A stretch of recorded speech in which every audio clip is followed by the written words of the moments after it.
যে এই যাদবপুরের প্রার্থী কি করে জিতবে এবং কত মার্জিনে জিতবে এটাও কিন্তু ঠিক করবেন কিন্তু আপনারা।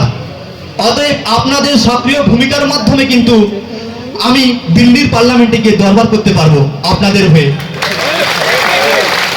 যাদবপুরের লোকসভার মধ্যে বিভিন্ন বিধানসভা পড়ে, 7টি বিধানসভার মধ্যে প্রধান যেটা গ্রামীণ অঞ্চল পড়ে বা গ্রামীণ বিধানসভা পড়ে, তার মধ্যে ভাঙড়টাও পড়ে।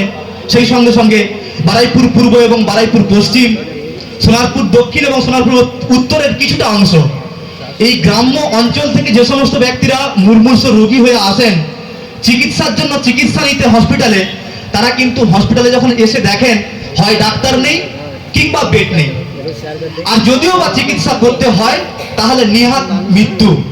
কারণ কি, তারা দরিদ্র সীমার নিচে বসবাস করেন, তারা অত্যন্ত সাধারণ, তারা কৃষক, তারা কিনা চাষবাস করে তাদের জীবনযাপন করেন, তাদের পক্ষে সম্ভব হয় না বড় বড় নার্সিং হোমে গিয়ে চিকিৎসা করা। তো সেই ক্ষেত্রে আমাদের আশু প্রয়োজন একটা চিকিৎসা, উন্নত মানের চিকিৎসা ব্যবস্থা থাকবে সরকারি মাধ্যমে, অর্থাৎ সরকারি হসপিটালের মাধ্যমে। সেই চিকিৎসার জন্য আমরা প্রথম থেকেই বলে আসছি, আমাদের ভাইজান সাহেব প্রথম থেকেই বলে আসছেন যে হসপিটালে কত বেড আছে সেটা যেন ডিসপ্লে করে দেখানো হয়, না হলে কিন্তু সেই তোলামূল বিনামূল্যে দালালরা ওরা কিন্তু ঢুকে গিয়ে কমিশন নিয়ে, কাটমানি নিয়ে তবে বেড পাওয়ায়, তা না হলে কিন্তু বেড হয় না। আমরা যারা এসছি যেসব কর্মীরা এবং যারা শুনছেন বাইরে থেকে, ওরাও জানেন আমরা হসপিটালে গেলে সত্যি কত হ্যারাসমেন্ট হতে হয় আমাদের, কখনো সমস্যার সম্মুখীন হতে হয় আমাদের। সেই সমস্ত কষ্ট, সেই সমস্ত দুঃখ, সেই সমস্ত জ্বালা যন্ত্রণা সবকিছু কিন্তু আমরা এই ভোট বাক্সে কনভার্ট করবো, খামচিহ্নে করবো তো। সেই সঙ্গে সঙ্গে আমাদের কিন্তু পশ্চিমবঙ্গের একটা মূল সমস্যা শিক্ষা ব্যবস্থা। আমাদের পশ্চিমবঙ্গের শিক্ষার হার এবং শিক্ষা ব্যবস্থা এতটাই তলানিতে চলে গেছে যে মানুষ পড়া থেকে বিরত হচ্ছে। আপনারা কিছুদিন আগে খবরে শুনবেন যে অনার্স গ্র্যাজুয়েশন লেভেলে যে অনার্স ভর্তি হয়, সেই অনার্সে কিন্তু সিট ফাঁকা। এটা ইতিহাসে কোনোদিনও হয়নি।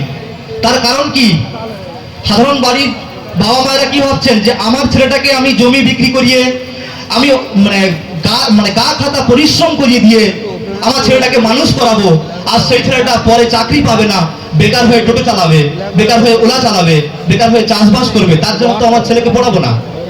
আমার ছেলে শিক্ষা তো পাচ্ছেই না, তারপরে চাকরির জন্য আবার ঘুষ দিতে হবে। প্রত্যেকের পড়ার থেকে না পড়াই ভালো। এটাই কিন্তু পশ্চিমবঙ্গের টিএমসি সরকার মানুষের মধ্যে ঢুকিয়ে দিয়েছেন যে সাধারণ মানুষের ছেলে সাধারণ মানুষের মতো জীবনযাপন করবে, কৃষকের ছেলে কৃষি কাজ করবে, চাষির ছেলে সে চাষ করবে, কিন্তু সে কখনো উচ্চশিক্ষায় শিক্ষিত হতে পারবে না।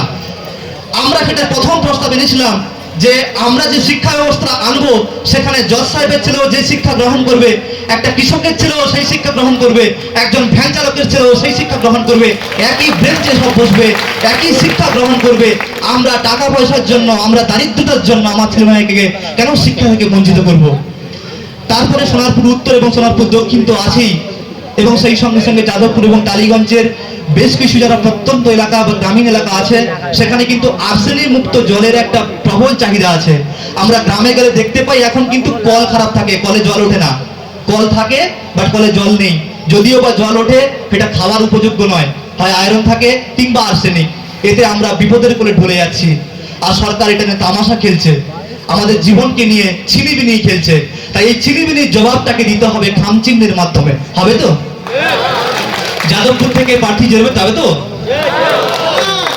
যাই হোক, চেয়ারম্যান সাহেব এসছেন এবং ওনার অন্যান্য প্রোগ্রামও আছেন, তো সেই কারণের জন্য আর বেশি দীর্ঘায়িত করলাম না। আপনাদের সকলকে অসংখ্য অসংখ্য ধন্যবাদ জানাই। আইএসএফ জিন্দাবাদ, ইন্ডিয়ান সেকুলার ফ্রন্ট জিন্দাবাদ, নওশাদ সিদ্দিকী সাহেব জিন্দাবাদ, এবং সেই সঙ্গে সঙ্গে আপনারা যারা আপামর কর্মীরা এসছেন তাদের সকলকে অসংখ্য অসংখ্য ধন্যবাদ এবং জিন্দাবাদ।